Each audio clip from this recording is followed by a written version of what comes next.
Ambroise n'en voulait pas à Dieu d'avoir fait disparaître autant d'êtres humains il y a près de 1000 ans. Pour lui, c'était une sorte de fiction réelle. Cela avait eu lieu, mais pas dans son monde, dans un autre univers, avec d'autres types d'hommes.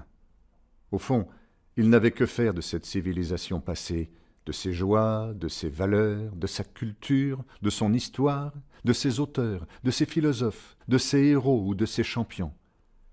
Si elle ne laissait rien, c'est qu'elle n'avait rien qui en vaille la peine, et ce n'est pas méprisant de ne pas vouloir imiter une société inférieure. Il n'était pas le seul, exception faite des creuseurs, toute l'humanité avait fait le même choix. Rupture brutale, l'histoire avait commencé avec eux, et de cette transmission lointaine il ne restait que quelques cantiques, l'origine de leur langue, le nom de leur pays, et quelques coutumes comme le mouvement de la tête des Indiens, le sourire chez les Japonais et la taxinomie des couleurs de blanc chez les Inuits. Rien, absolument rien qui ne puisse donner la nostalgie d'une époque antérieure fantasmée. Jamais, au grand jamais, cette phrase de l'Ecclésiaste n'avait eu autant de sens. On n'a point souvenir du passé, et ce qui arrivera dans l'avenir ne laissera pas de souvenir chez ceux qui viendront dans la suite. Zabulon et Ambroise avaient quitté le logis de Zarathustra en début d'après-midi et descendaient conjointement, pleins de gaieté, la route en direction de Chamonix. Ambroise demanda à Zabulon « D'où viens-tu » ? « L'important n'est-il pas de savoir où l'on va ?» lui répondit Zabulon avec un sourire taquin. Ambroise scia la tête pour lui montrer qu'il ne déraperait pas. « En quoi cela gêne-t-il ?»« Oh, je viens d'un tout petit village au nord de la France que personne ne connaît. »« Dis toujours, qui sait ? J'ai vu défiler bien des voyageurs chez mon père, et nous sommes du nord-est de la France. Je suis né et j'ai vécu toute ma jeunesse à Paris. » Ambroise se concentra, puis lui répondit « Non, effectivement, cela ne me dit rien. »« Tu vois, je te l'ai dit, personne ne connaît Paris, » dit-il avec le même dépit tant de fois exprimé. « Peut-être que grâce à toi et à ta vie exceptionnelle, ce village sera connu, » répliqua Ambroise pour le chicaner. Zabulon ne réagit pas. Il était difficile d'imaginer plus, tant ils avaient à ce point reçu. C'était comme l'exaltation d'une seconde vie inattendue, l'approbation d'un combat, la confirmation d'un choix. Le ciel était sombre, mais la lutte serait juste. Il fallait à présent retrouver Tristan, lui faire quitter cette communauté utopique et repartir pour la ville du roi des rois. « Tu n'as pas le sentiment que nous sommes des sortes d'initiés ?» demanda Zabulon. « Comment cela ? Avec tout ce que le prophète nous a dit ? » « Je ne sais pas. Nous savions déjà qu'il y avait eu une période avant nous où l'homme régnait sur la terre. À part son témoignage, une lecture du livre d'Ésaïe nous aurait donné tout autant, voire plus. Tu es dur, et l'explication du songe, et cette vue complète du plan de Dieu, et notre bénédiction. Tu as raison, concéda Ambroise, avec le sérieux de celui qui a reconsidéré sa position. Ambroise avait quelquefois ce petit côté pédant lorsqu'il était question de la compréhension des Écritures. Non qu'il fût pédant, bien au contraire, mais pour ce qui était de la parole, il avait tendance à amoindrir un éclairage externe, le type même de ce qu'était l'enseignant protestant. Cependant, ils avaient vécu trop pour faire mine de rien. Comme un reflux, toutes les émotions des derniers jours lui revinrent. Il s'arrêta sans dire mot, et il étreignit Zabulon, comme on serre un être cher que l'on n'a pas vu depuis 100 ans. Zabulon, pris dans l'étau, ne put s'empêcher de rire, car Ambroise le serrait bien trop fort de ses bras. Ils chantèrent des cantiques, jouèrent, rirent et mangèrent. Ils décidèrent de bivouaquer et passèrent côte à côte une nuit dans la forêt, quoiqu'ils ne fussent plus qu'à 1 heure seulement de Chamonix. Ils s'étaient si bien trouvés qu'ils ne se voulaient que pour eux. Autour du feu, ils se mirent encore à parler. Autant il ne s'était rien dit lors de la montée, autant maintenant il fallait racheter le temps. Inlassable, tactile, à se couper sans cesse la parole. En les voyant, personne n'aurait pu croire qu'ils étaient amis depuis seulement quelques jours. Cette volubilité s'estompait doucement autour du feu. Ambroise s'apprêtait à jouer à la flûte quelques mélodies relaxantes, quand Zabulon l'interrogea. « Et ta fiancée ?»« Oui, » répondit Ambroise pour réclamer plus de détails. « Est-ce que tu lui as écrit ?»« Non. »« Tu vas revenir chez toi dans 1 année, voire plus, pour épouser une femme à qui tu n'as rien dit. Les fiançailles sont une acclimatation à l'autre. Cela ne fonctionne pas par l'absence. Mais elle ne pourra jamais me répondre. C'est certain, mais au moins elle te connaîtra. Elle sera pour toi un mystère, et tu seras pour elle ce continent que tu lui auras conté. Tu sembles t'y connaître sur le couple, remarqua Ambroise. Zabulon ne rebondit pas. Ambroise rangea sa flûte, et ils s'endormirent dans la minute. Le matin, ils arrivèrent à Chamonix. Le village était en effervescence. Zabulon et Ambroise se dirent que c'était dû à une nouvelle excentricité funeste du faux prophète, et malgré leur mépris pour ce fou, ils ne purent se retenir de s'enquérir de la situation. Ambroise intercepta un villageois apeuré qui rentrait chez lui. « Qu'y a-t-il » demanda-t-il sans même le saluer. « Quoi, vous n'êtes pas au courant ?»« Non, nous étions ces derniers jours auprès du prophète. Une armée immense se prépare à attaquer Lyon. »« Lyon » s'exclama Ambroise. « Oui, des révolutionnaires qui veulent prendre la place du roi et mettre en place un nouveau type de pouvoir. » Zabulon avait compris immédiatement. Il connaissait les velléités de ses anciens comparses. Ambroise digéra.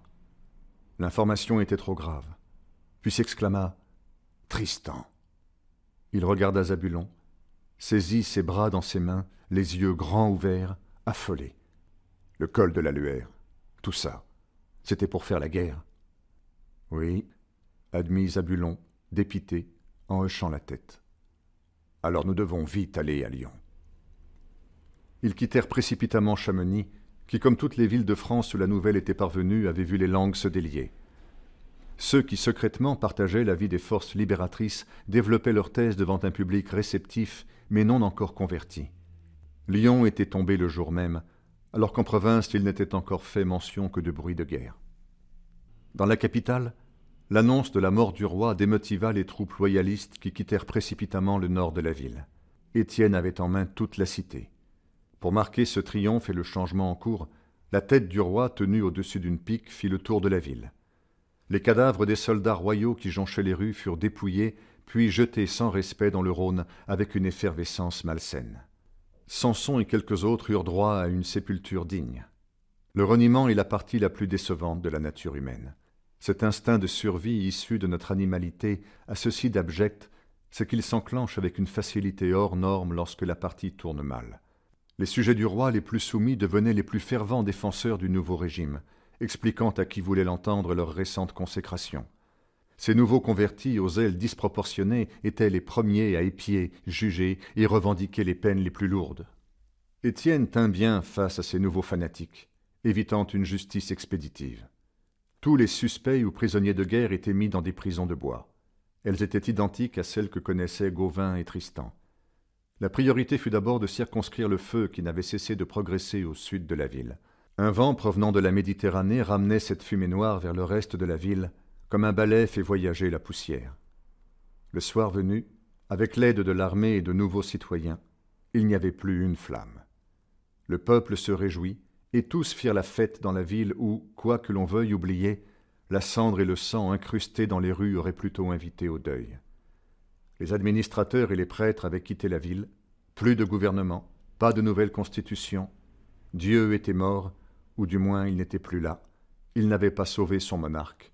Tout devenait donc permis. Pour ces raisons, la soirée et la nuit virent l'ivresse du péché atteindre un tel sommet qu'un habitant de Sodome et Gomorrhe eût pâli d'inconfort. Le jeu semblait consister à trouver tous les interdits bibliques et les réaliser. Ce fut effroyable, sordide et désolant, donnant, entre autres, au Rhône l'accueil de nouveaux locataires. Heureusement, la fatigue était là pour suspendre l'homme dans la folie de ses projets. Ce matin-là, Ambroise et Zabulon arrivèrent par la porte est. En entrant, une odeur panachée de mort, de fumée et d'alcool vint s'inscrire dans leurs narines.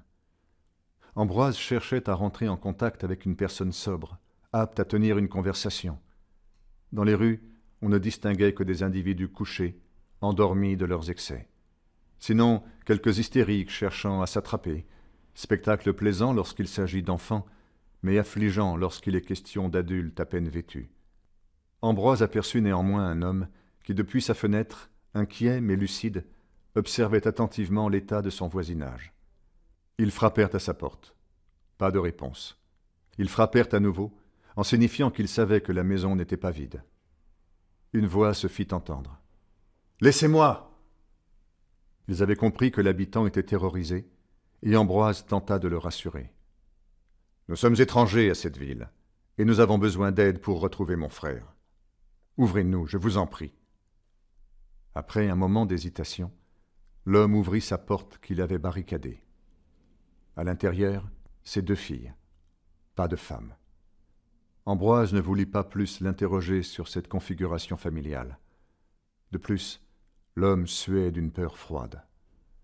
Après avoir reverrouillé sa porte, il demanda d'un ton sec et très rapide « Que voulez-vous » ?« Nous recherchons son frère, dit Zabulon. Il lui ressemble beaucoup avec quelques petites variations. » L'homme regarda Ambroise attentivement. « Non, cela ne me dit rien. » Puis, sollicitant ses filles, « Elles non plus. Est-ce qu'il habite le quartier ?»« Non. Il a juste choisi de mauvaises fréquentations qui l'ont conduit, nous pensons, à Lyon. » répondit désabusé Ambroise. « Que s'est-il passé » demanda Zabulon. L'habitant leur expliqua la victoire d'Étienne, la mort du roi et l'anarchie du moment. Puis il leur dit « Nous allons quitter cette ville et ne plus nous retourner. »« Bien vous en fasse, » exprima Ambroise. « Nous devons continuer nos recherches. Je vous conseille d'attendre que la situation s'apaise. Dehors, vous ne serez pas en sécurité. » Il leur décrivit la violence gratuite du quotidien, le dérèglement qui avait pris la ville, ce qui effraya nos 2 compères. « Vous nous avez convaincus, nous resterons et passerons la nuit avec vous, » assura Zabulon. « Ce n'est pas trop d'avoir 2 gaillards de plus dans cette maison, » se réjouit l'habitant. Ambroise aurait voulu continuer ses recherches, mais il avait conscience du danger de sortir dans cette jungle. Ne pouvant plus rien faire, il pria pour la protection de son frère. Étienne, dans ce qui était maintenant son palais, prenait plaisir à s'asseoir sur le trône. « Finalement, pensa-t-il avec une pointe d'ironie, je comprends mieux Dathan et son fauteuil. » Il avait pris la mesure des événements, mais il laissa faire, se disant « Qu'importe comment une table est débarrassée. » Contrairement à ce qu'il avait dit, il mit de l'ordre dans la cité, car l'on ne peut conduire un peuple d'insensés. Sur sa lancée, il déclara 3 jours de fête. Il fit patrouiller l'armée pour réduire le plus gros des excès. Il organisa les festivités grâce aux troupes dissidentes qui avaient fait vœu de créativité. Il fit découvrir aux Lyonnais le théâtre, la comédie et le chant lyrique. De somptueux banquets ouverts à tous se tenaient dans toute la ville. Ambroise et Zabulon ne participèrent pas aux manifestations et restèrent les 3 jours chez leur hôte. À la fin des célébrations, Étienne convoqua le peuple dans la cour du château. Il avait fait raser la citadelle intérieure de celui-ci, lui redonnant ainsi contact avec la ville. Zabulon et Ambroise décidèrent de répondre favorablement à la convocation. Ils arrivèrent bien en avance, ce qui leur donna une vue imprenable. Une estrade avait été montée, la foule des habitants se mit à affluer et la cour fut entièrement remplie. Chants, musique, lumière venaient émerveiller le peuple. On amena alors une immense mascotte de paille symbolisant le roi. Un danseur, torche à la main, sautant et tournant, s'approcha de la caricature. Elle s'embrasa intensément à tel point que tous ceux du premier rang furent gênés et reculèrent. De cette combustion sortit une statue argentée représentant un combattant ravissant la couronne à un monarque tête baissée et à genoux. Le peuple s'extasia. C'est le moment que choisit Étienne pour faire son apparition somptueusement habillé. Puis, hurlant devant tous, « Où est le scribe ? Où est le sage ? Où est le contestataire de ce siècle ?» Défilant sur la tribune et se pointant de l'index, comme enragé, « Il est là ! Il est là ! Il est là !» Et la foule de l'acclamer, reprenant ces 3 mots pendant au moins une dizaine de minutes. En arrière-plan se trouvaient maintenant plusieurs hommes, dont Gaétan et Caleb. L'ayant reconnu, Zabulon ne put s'empêcher de sautiller de joie. Étienne se recoiffa de sa main droite. Il fit taire la foule. Il poursuivit en espaçant chacune de ses phrases d'un court silence. « Vous avez le droit de vivre la vie qu'il vous plaît de vivre, et personne ne peut vous juger pour cela. Vous avez le droit de dire librement ce que vous pensez, sans trembler pour votre vie, vos biens ou vos enfants. Vous avez le droit d'être respecté a priori, de ne pas souffrir de diffamation, de violence physique ou spirituelle. Vous avez le droit de douter, de ne pas croire ce que les autres vous disent, si vous n'en avez pas fait vous-même l'expérience. Vous avez le droit de croire en votre propre Dieu. Vous avez le droit de ne pas croire en Dieu. Vous avez le droit d'aimer votre femme, puis de ne plus l'aimer pour en aimer une autre. Vous avez le droit d'aimer qui vous voulez sans que l'on puisse vous l'interdire ou vous obliger. Vous avez le droit de chercher le bonheur dans tous les domaines de cette vie. Vous avez le droit de vous interroger sur tout, de chercher la vérité, le bon et le beau. Vous avez le droit de prendre du plaisir. Pourquoi la vie devrait-elle être un fardeau qu'il faudrait porter jusqu'au trépas? Vous avez le droit de ne plus avoir peur, de ces tyrans de papier, de ces chefs choisis par une nuée invisible. Vous avez le droit de décider de votre mort et des étapes qui en feront suite. Vous avez le droit d'essayer, de vous tromper et de recommencer s'il le faut. Vous avez le droit de vous projeter dans un avenir sans avoir au préalable obtenu l'accord de vos tuteurs. Vous avez le droit de vous réunir, d'écrire et de publier librement. Vous avez le droit de choisir votre roi et de vous en détacher si celui-ci vous trahit. La foule se mit à vrombir en tapant des pieds et scandait en boucle « Tu es notre roi !» Étienne respira, les yeux fermés, comme s'il pouvait aspirer par la bouche les mots de ces hommes qui, il y a à peine quelques jours, ne le connaissaient point. Caleb prit la couronne pour introniser Étienne, mais Gaétan l'arrêta. Cependant Étienne lui fit signe de venir. Il s'avança à pas réglés, la couronne tendue vers l'avant. Étienne la lui prit des mains délicatement. Tout le monde se tut. Au moment de la poser sur sa tête, il se mit à la jeter avec fougue au loin, puis reprit. « Est-ce cela que vous voulez? Un nouveau roi? Un nouveau despote? Un nouveau traître? C'est pour la liberté que vous avez été libérés, non pour revenir à ce vieil esclavage. Vous n'avez pas le droit d'appeler seigneur, maître ou roi un homme, car il n'existe aucune distinction entre vous. Vous n'avez pas le droit de laisser un homme vouloir rétablir les coutumes anciennes, car elles sont détruites. Cet homme-là, il faudra le chasser, le punir ou le brûler. Nous allons écrire cette nouvelle loi, pour une ville nouvelle, pour un pays nouveau, pour un monde transformé. Vous êtes les prémices d'une récolte abondante. Quand les autres nations verront notre réussite, elles viendront nous imiter pour former cette fraternité parfaite. Nous sommes l'exemple, le modèle d'une nouvelle œuvre d'art. Mettons-nous au travail, puisque nous pouvons le faire. La foule acclama une dernière fois Étienne, qui se mit à rejoindre son habitation. Voyant que le discours était terminé, Zabulon, plein d'allégresse, se précipita vers Caleb et lui dit « Ne t'avais-je pas dit que nous nous reverrions ?»« Je ne sais pas si tu me l'as dit, mais tu l'as pensé très fort. » Et de rire ensemble. « Comment vas-tu » demanda Zabulon. « Je suis exténué, dit Caleb. Tout est à faire, tout est à écrire, mais c'est fantastique. » Ambroise arriva au même instant, et Tristan. Caleb prit alors l'air sérieux d'un diplomate. Il a été arrêté. Comment cela, arrêté? S'inquiéta Ambroise. Il a été vu, d'après les témoignages, aidant les forces du roi. Et toi, tu n'as rien pu faire.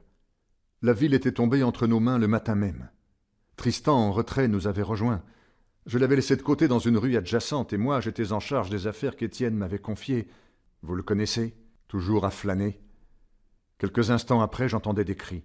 Je ne sais pas ce qui s'est passé exactement. 3 soldats étaient en rage, frappant Tristan à coups de pied. Sur mon ordre, mes soldats coupèrent court à tout cela.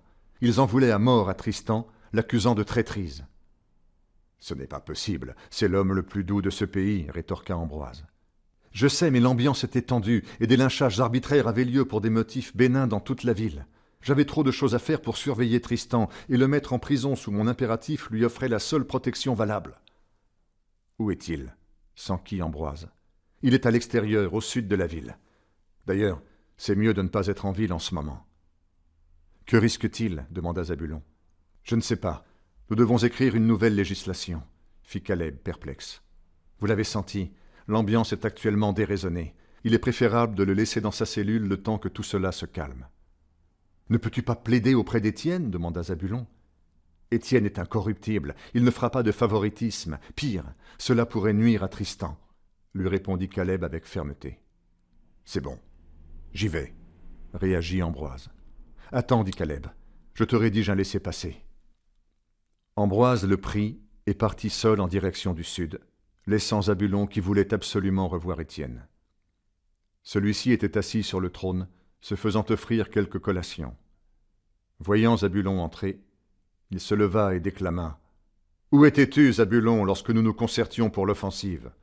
Où étais-tu, Zabulon, lorsque tes frères tombaient pour que nous puissions nous tenir debout devant la porte ouest? Où étais-tu, Zabulon, lorsque nous prenions en étau cette ville, allumant un feu éternel qui embrasera le monde? Où étais-tu, Zabulon, lorsque cette pièce est devenue la nôtre? Où étais-tu, Zabulon, lorsque nous festoyions en hommage à nos morts? Vous êtes intarissable. Tout est prétexte à vous élancer sur le trapèze des mots. Zabulon était à une dizaine de mètres d'Étienne. Celui-ci commençait une ronde lente autour de son ancien disciple, comme un lion dominant tournant autour d'un jeune candidat à sa succession. Cela obligeait Zabulon à assurer une rotation pour tenir le regard. « As-tu oublié, mon cher Zabulon, que le vouvoiement nous est interdit? T'ai-je déjà vouvoyé? »« Non, c'est de te voir pareillement habillé, j'en ai perdu cette proximité. »« Regarde bien, je n'ai pas de couronne, » énonça-t-il souriant et ses deux index pointant sur sa tête. « C'est vrai, beau lancer, » répliqua Zabulon. « Ça pourrait être un nouveau jeu, le lancer de couronne. »« Tu te mets à l'humour maintenant, Zabulon? Laisse cela à nos spécialistes de la farce. Toi, tu es un creuseur. Mais je te sens changé. Je ne ressens plus le même esprit. As-tu fait quelques mauvaises rencontres? Tu as raison, j'ai changé, et je te le dois. À toujours nous dire de vérifier, d'aller voir. J'y suis allé, et j'ai été convaincu. Étienne demanda, « Que trouves-tu dans ce Christ que je ne t'ai pas donné ?» Zabulon répondit, « La vérité. » Ah! La vérité. On en est là. La vérité, mon bel ami, est une question de perspective. Elle se prend. C'est une conquête, une vision partagée. Elle est la possession des forts qui décident ce qu'elle est, puis la racontent à leurs enfants, qui eux-mêmes la raconteront à leurs enfants, et cela de génération en génération. La vérité, c'est le divertissement du pouvoir qu'il utilise pour appuyer son emprise. Elle est l'incessible trésor des vainqueurs. J'ai gagné la bataille. La vérité, tu peux dire que c'est moi. Zabulon répondit, « La vérité, c'est celle qui gagnera la dernière bataille. Les autres ne prouvent rien. » Étienne reprit, « Et dire que j'avais fait de toi un homme libre. Le cochon, à peine lavé, va de nouveau se rouler dans la boue.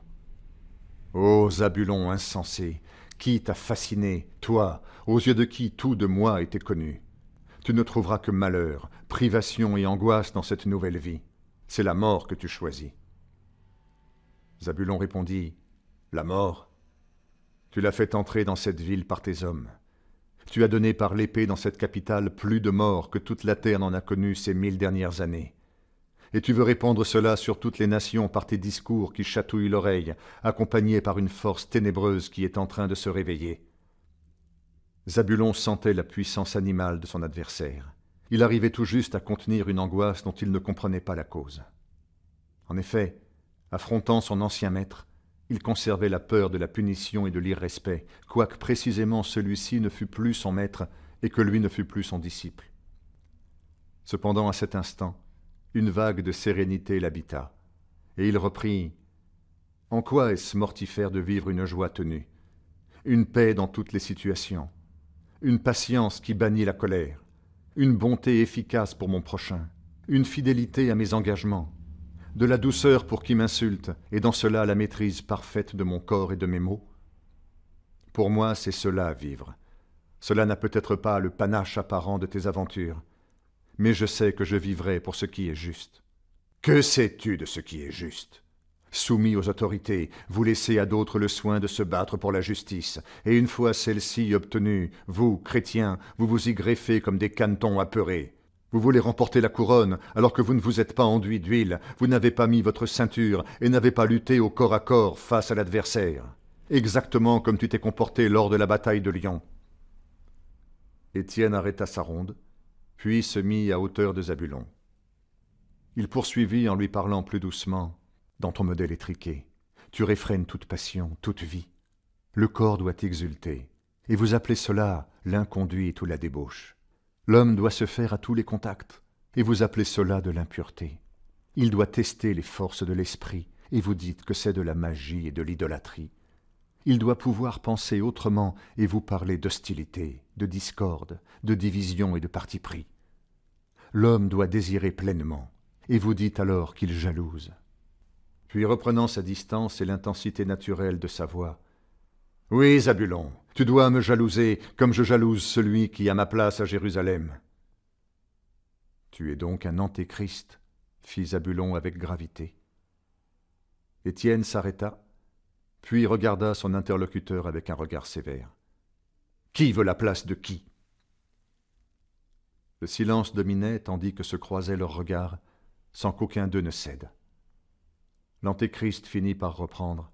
« La France, belle contrée, terre généreuse, faite de cités opulentes. Ferme tes yeux, Zabulon, et regarde ton pays. Regarde notre pays. Toulouse la lumineuse, Strasbourg l'indépendante, Nantes la soyeuse, Nice la belle, Lille la ténébreuse, et Lyon, capitale rugissante. Il se déverse sur les routes fortune, richesse et prestige. Regarde encore cette nature exceptionnelle, résumée du monde.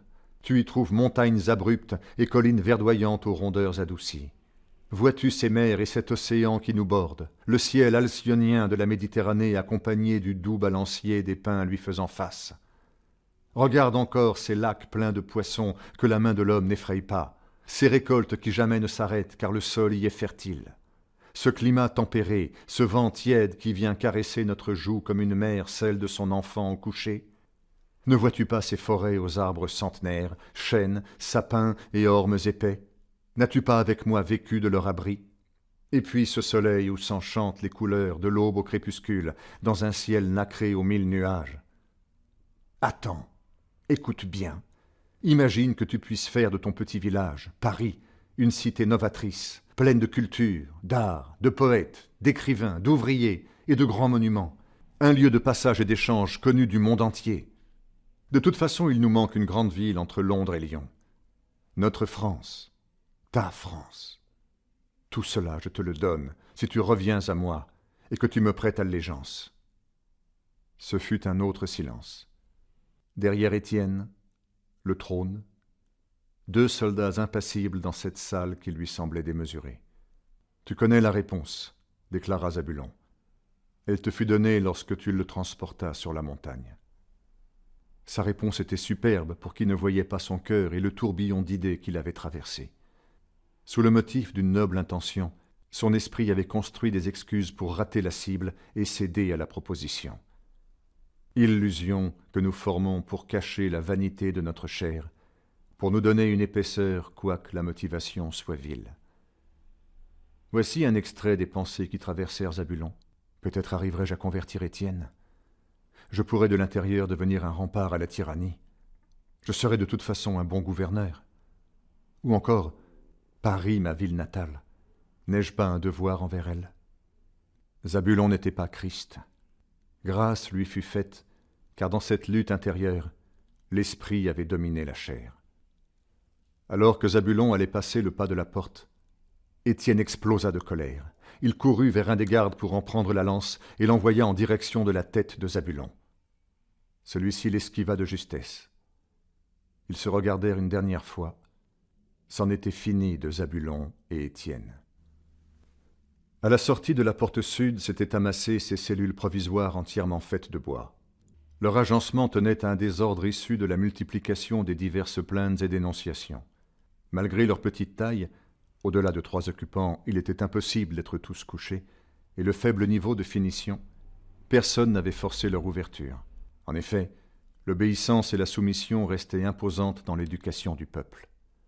Tout autour de ce camp en perpétuelle croissance se trouvaient des gardes en charge des prisonniers et de leurs dossiers juridiques. Le laissez-passer venant de Caleb avait fait son effet. Ambroise avait pu retrouver Tristan. Les retrouvailles furent joyeuses, bien que Tristan redoutât les remontrances de son grand frère. Antoine lui donna de l'eau et du pain qu'il partagea avec Gauvin. Ils prirent leur temps pour manger. Une fois qu'ils furent restaurés, Ambroise interrogea son frère. « Pour quel motif t'es-tu fait arrêter ?»« Je me suis simplement interposé devant une femme qui se faisait maltraiter par des soldats d'Étienne. » « Est-ce que tu serais capable de reconnaître cette femme, ou en tout cas de me donner des éléments supplémentaires pour que je puisse la retrouver ?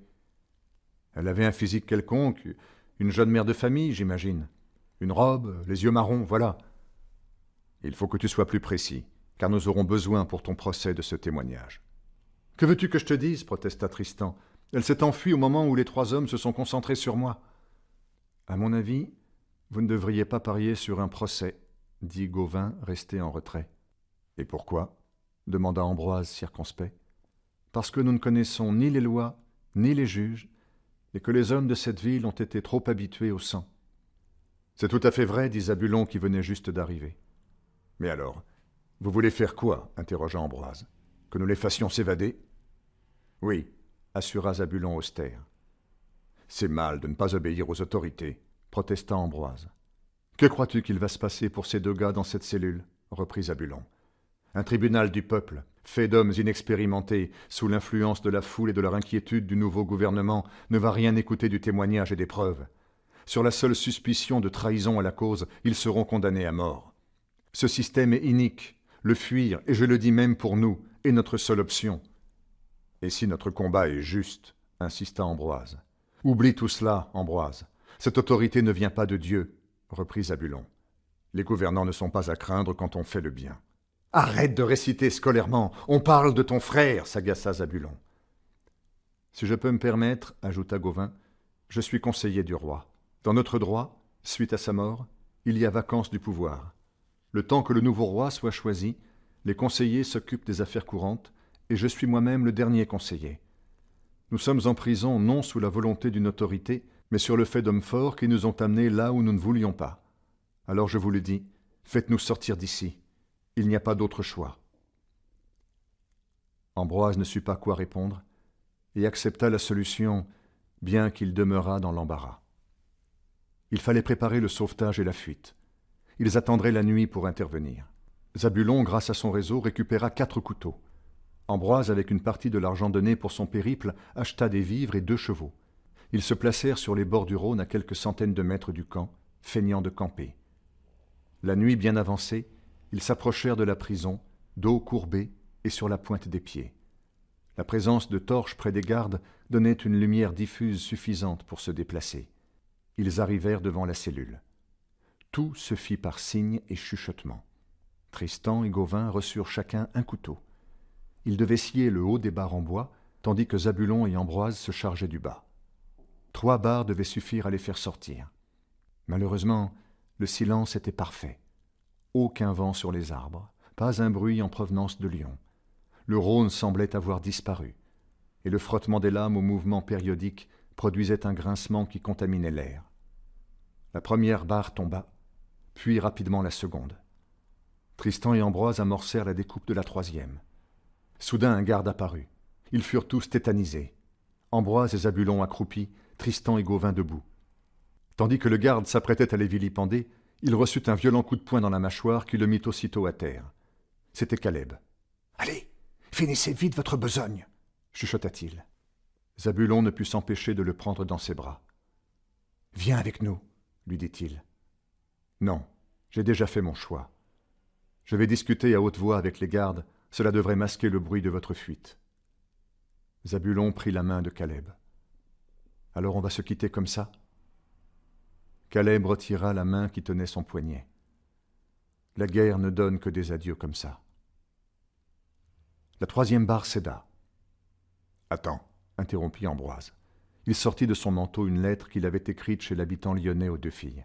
« Peux-tu faire envoyer cette lettre au village qui est mentionné dans l'entête ?»« Ce sera fait, dit-il, avant de l'enrouler et de la mettre dans sa manche. Maintenant, il vous faut partir. » Ils s'enfuirent. Zabulon et Gauvin sur le premier cheval, Ambroise et Tristan sur le second, en direction de l'Espagne. La lettre écrite par Ambroise contenait ce texte. « Ma chère Esther, les regrets sont entiers de ne pas vous avoir écrit plus tôt, et je m'engage à faire réparation de cela. Je suis à Lyon. Nous sommes partis pour Jérusalem avec Tristan, pensant nous épanouir au contact des hommes et de la nature. Cependant, le modeleur n'avait pas fini de nous modeler, de me modeler. Jusqu'à Dijon, le trajet fut comme une fête, et toutes mes espérances se réalisaient. C'est vrai que je vous ai oublié, et le Seigneur me rappelle à vous aujourd'hui. Nous parlions sans cesse avec Tristan de choses profondes et quelquefois moins. Vous auriez dû nous voir. Je suis certain que cela vous aurait réjoui. Le cœur de Tristan avait déjà commencé à se transformer, mais je ne le savais pas. Lorsque nous sommes arrivés à Dijon, tout a changé. Nous avons vu la peur et la mort. Les envoyés du roi cherchaient de nouveaux chevaliers et ont condamné un homme pour sorcellerie ou pour ses idées, nous n'avons jamais vraiment su. L'ambiance était triste et sombre. Un homme prophétisa de mauvais augure. C'est là que nous comprîmes que certaines personnes voulaient changer le pouvoir. Heureux de quitter cette ville, nous nous retrouvâmes dans un village près de Genève. Je pris la défense lors d'un procès devant un administrateur de 2 hommes, Caleb et Zabulon, qui est devenu mon ami, puis mon frère en Christ.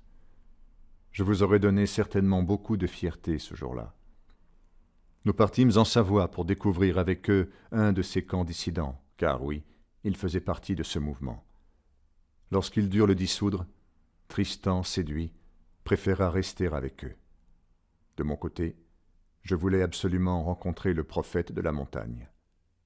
Nous nous séparâmes, et Zabulon voulut venir avec moi. Nous fîmes donc une rencontre avec le prophète. Il nous expliqua le songe, et nous mit lui aussi en garde contre les temps à venir. Nous apprîmes ensuite que notre capitale, Lyon, avait été prise par les forces révolutionnaires. Je compris alors que je devais retrouver Tristan, que je cherche encore au moment où je vous écris ces mots. Le Seigneur me forme, car cela m'oblige à lui faire confiance. Vous me manquez, Esther. Je me surprends à vous le dire. Votre beauté. Mon cœur a été ravi par un seul de vos regards, et je ne l'avais pas compris. Je me rêve à toucher vos mains, à vous livrer mon âme et à découvrir la vôtre. Était-ce une folie que ce projet loin de vous? Vous êtes de ces femmes avec qui l'on fait une vie. Je le sais maintenant. Plus que mon histoire, je veux vous mettre en garde contre ce vent nouveau. Il n'est pas de Dieu. Fuyez, fuyez par l'Allemagne. Je vous attendrai à Jérusalem. Votre fiancé qui apprend à vous aimer, Ambroise.